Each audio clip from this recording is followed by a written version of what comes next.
2022, a Muslim government official in Jharkhand filed a case alleging that a man had called him a Pakistani. But the Supreme Court dismissed his complaint, ruling that while it may be in poor taste, calling someone a Pakistani does not amount to hurting religious sentiments. The real solution in that case might not be the law at all. This problem needs social and political solutions. Perhaps it also needs legal interventions, and that is what these provisions try to do. The problem is that these provisions are very vaguely drafted, and this often leads to their arbitrary use. We've seen people getting arrested for making jokes, for making remarks against political leaders.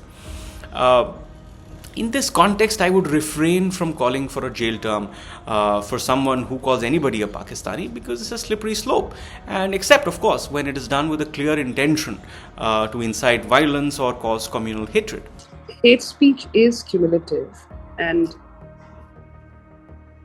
it's a message that accumulates over time. So therefore, when somebody is making a random speech act filled with prejudice about national loyalty or belonging, it builds up over time.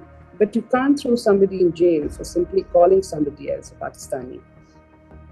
But there has to be a very strong social cultural response, because this is prejudice that has to be tackled, not necessarily through criminal law, but through other comprehensive social cultural means. And finally, this is not a law and order problem alone.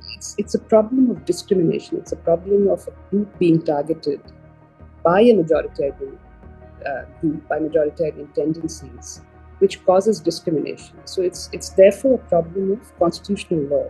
It's not merely a criminal law problem.